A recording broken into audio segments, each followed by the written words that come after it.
So this is Danny Flexen here for Seconds Out. Delighted to be joined by Unbeaten lightweight Zuhayr Al Qahtani. How are you doing? I'm fine, well, thank you, Danny. Glad to hear it. You're the first boxer of Saudi heritage, which seems like a privilege, but also maybe a bit of a burden in that you've got the hopes of a nation, in a sense, resting on your shoulders. How do you find that whole status that you've got? Well, absolutely, it is a challenge. It's something that I have to always, when I go to a fight, I have to always bear in mind. I'm the first and not a joke. I have to make sure it's real. I have to make sure I perform at my very best. I can't leave no exception. I can't leave no stone unturned. When I train to the fullest. I have to literally, it's really it plays in my mind. I just don't want it to be the first. If that makes, I don't want it to be the first Saudi boxer. I want it to be the first Saudi world champion. If that makes sense. So I'm just working with it, dealing with the heavy loads on my shoulders, and enjoying the journey as it goes on. Given the way the boxing business seems to be going at the moment, with a lot more fights taking place in the Middle East, it's not the worst time to be the standard bearer for Saudi boxing, is it? Absolutely. Do you know what? It's actually a dream come true because when I was young and as an amateur, I used to always wanted and always dreamed to box in Saudi, and that dream at the time felt very far away. But right now, it just feels like everything's coming to place. It's like the perfect time. And you got your best win so far against Omar Dosari back in December 2019 on the AJ Andy Ruiz rematch, Bill. Huge show. What was that experience like, especially from a Saudi native? Do you know what? When I was walking to the ring, I remember I was telling my team that, oh shit, like this is it now. It's not a joke. We got like around 20,000 people watching the fight. I just wanted to get in and just get started. Just wanted to demonstrate and really I can fight. And obviously, it always depends on the level of the opponents. So whether opponents are getting in front of me, the higher I perform. So the performance I performed with Omar Dosari, it was a performance that he brought forward, if that makes sense. So in another word, it just felt surreal. We haven't seen you since in the ring. 2020, a bit of a washout for a lot of boxers. You're not alone in that. But were there opportunities to get out? Did you have other issues apart from the pandemic? Do you know what? It's just the pandemic, frankly. Like we was meant to be boxing in July 2020 in the state, and that got postponed. And we had a fight in the end of the year, and that got postponed. And it's just this pandemic has been playing too many games with us, and it's a matter of opportunity. Wherever comes up, and we just taken it. We've really put our name forward to various fighters, like top names.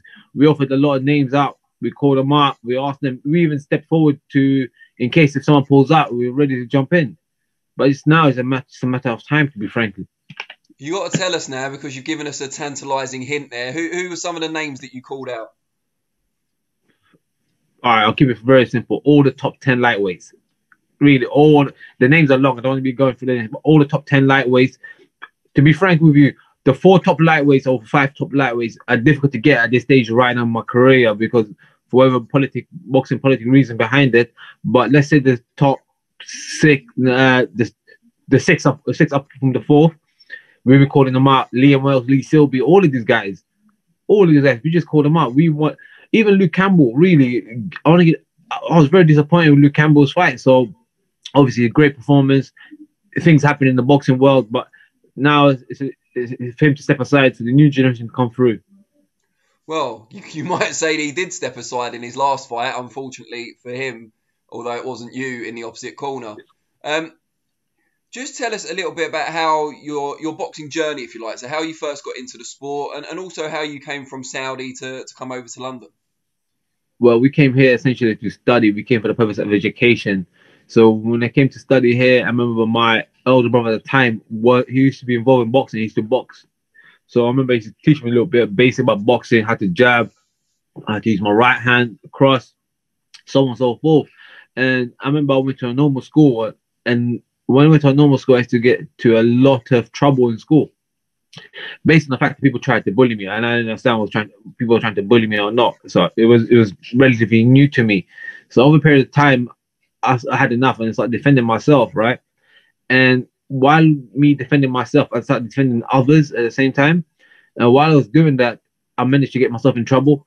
And when I got myself in trouble, they had the police involved and so on. So they came to my house, told my parents, my brothers, so on. So eventually, over a period of time, my older brother took me to a boxing gym, the notorious Fitzroy Lodge. And he just told me, from here onward, you can fight and get rewarded for it. And he just told me, this place here will reward you for fighting, and this place here will improve in your craft. So enjoy it. So since then, I just stuck to the boxing gym and just loved it. Loved the smell of the sweat and blood in the gym. Did you stay at the lodge for the entirety of your amateur career? Yes. I actually had my first amateur fights at Fitzroy Lodge. Prior to that, I used to go to different boxing gyms, but it was really nothing serious. It was just me by myself in the gym, hitting a bag, no trainer, nothing. Fitzroy Lodge, I had a mentor, Mickey Carney. Mickey Carney was my mentor there. He used to be my eye every time he used to come to the gym. He used to train me, he used to guide me, he used to advise me. So realistically, Fitzroy Lodge was the foundation for me. Now, there's been a lot of talk about AJ and Tyson Fury getting it on, hopefully this year. And the first fight seems destined for the Middle East. You're obviously in demand to fight on shows in that region. Have you got any insider knowledge you can share with us about how close that fight is and where it might take place? Basically, that fight is 95% going to happen in the Middle East. Just put it like that. 95%. The other 5% are just, I think, basic stuff. So I think we definitely, most likely, will see the fight in the Middle East. And talking realistically, I think Middle East is the best candidate for this. Like, the UFC has been held in Dubai, so it's only fair boxing is held in Saudi. And how likely, if we're doing percentages, are you to be on that show? Because that would be a dream to come true. 100%. 100%. And you know what, Danny, I'm gonna tell you straight. I will, and with this is me sounding polite and not rude, I will want to punch up a lot of top names. I really want to get in there with some top names. Well, it's going to be the biggest show of the year, you would think, unless they have the rematch back in front of fans before the end of the year. But certainly the biggest fight up until that happens. Try and put it into words how great that would be for you on the undercard of an first undisputed world heavyweight title fight in the 4-belt era. You're on the undercard, Saudi native, potentially in Saudi or Dubai or wherever it takes place. Tell us how that would make you feel. You know, Danny, it's a dream. It's really a dream. It's like when people are kids, they dream of something they want to achieve when they get older. And my dream was really to become a world champion, to become the first Saudi world champion or multiple division world champion. So me working my way towards this goal is just a stepping stone. And for me to box on that bill will be like the start of something great. It'll be a start of something new. Me beating someone on that bill, someone with a big name, that's it. It's a start of a legacy. And this is what I want to do. I want to really pave the way and create a legacy for the new generation, especially in the Middle East, because see, the Middle East tend to suffer from obesity, diabetes, cigarettes, and so on. And I'm trying to portray a new image, and me winning that bill, winning a big fight, fighting against a good name, it will be a starting point. I'll be a headline. It will be my life, my dream, everything will come true for me. And you mentioned Luke Campbell, Lee Selby earlier. They're both promoted by Matchroom, who would obviously be promoting or co-promoting Joshua and Fury. Are they a couple of names you'd have on your radar for that show? 100%. 100%. And if they watch this, just get time to get ready, because they're only a phone call away. And this is me being nice. I like this. They're very nice people, but we're just boxers. Tell us a bit about your life outside of boxing now. So have you got your own family? Whereabouts do you live? What do you get up to when you're not in the gym? Well, I'm currently based in South London. I'm writing a book right now. I call it DD, The Devil and Depression. So I'm literally want to publish it for 2-3 months maximum. So before the end of the year, definitely I'll publish the book. I'm just working on it. I've got a few other projects I'm going on. I was planning to open a boxing academy, but due to the pandemic, this is financially not possible to do right now. So we're just crafting ideas. We're trying to start a little business. We're working so much things around the sport world, especially something for the youth. I'm doing a lot of youth work around the kids. So just giving them a little mentor stuff, giving back to the community, helping out, especially spending time with the family. You know, as a professional boxer, we don't really spend much time with the family. So we try to spend much time with the family right now during this time while we have this time. Have you got your own family yet? Have you got a wife, kids? Yeah, yeah. My father, I've got 2 kids. It's a very interesting feeling. It's the hardest fight to win. We got 2 kids.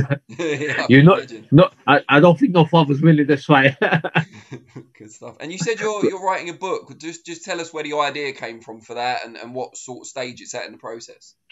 Well, I notice a lot of people tend to suffer with depression, especially because I like to conduct research and look online really search everything up. And I tend to find out that the suicide rate in the UK, or especially worldwide, during the pandemic has increased. It's gone almost double. Based on the figures in the start of 2019, suicide rate was at 20%. Now it's hitting the figure of 37%. So it was something that I felt that I need to speak about, because a lot of people don't know I'm actually a postgraduate engineer, and I have a degree in psychology. So I do have a lot of qualifications behind this. So when I started to write this book, I wanted to speak in the aspect of depression, how depression affects individuals' mind and how to overcome it. And I've used many points in the book, and I just want to just really give the guidance to people that how to avoid depression, because depression, realistically, the name gives you out, the devil and the depression. So it has something to do with, if you're depressed, you got something devilish about, devilish thoughts in your mind that you need to overcome. So I just wanted to write this book, give that to the people, give back to the community basically, and show some guidance. What worked to me should work for everyone else, really. How much of your personal experience is evident in the book? So, how much do you relate it to the things you do to make sure you don't succumb to depression? Well, 50% of it is based on my own life experience. As to be honest with you, I've experienced a lot. I've come around so much things. I've come through so many difficulties. I've seen so many things, and I've seen so many people died. I've seen, like, when I was working as an engineer, I was earning quite good money as a postgraduate engineer. And for me to quit all of that and just focus on boxing, and the things you hear behind it, people always tell me, "Oh my God, why would you leave your job? Why would you focus on the sport?"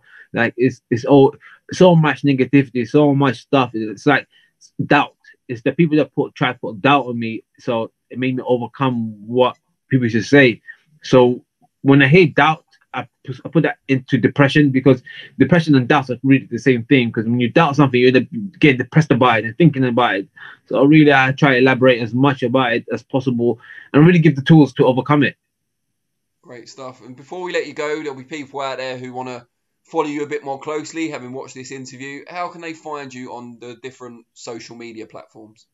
Right now, I'm active on Instagram and Twitter. I'm trying to get TikTok, but TikTok's not really my thing. I don't know, it's not really working. I can't help you with that.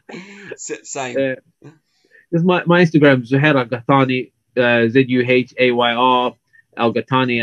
I'm sure you can put it out, so they're gonna say it's my name. And I say, guys, follow me, shout me out, and just follow the journey, because as soon as I plan to publish this book, Daniel, I'm gonna send you a copy so you can have a little read about it. And I hope you guys enjoy it, and just stay focused, depression free, and keep training, working hard. Brilliant. Really appreciate it. Thanks for the book in advance. And I'm sure I'll find it enlightening. I will see you hopefully soon. Once you've got a fight date lined up, we'll have another chat. But best of luck with everything in the meantime. Thank you, Danny. Thank you for having me. I really appreciate that. Anytime, mate. Take care. Cheers, Danny. Bye-bye.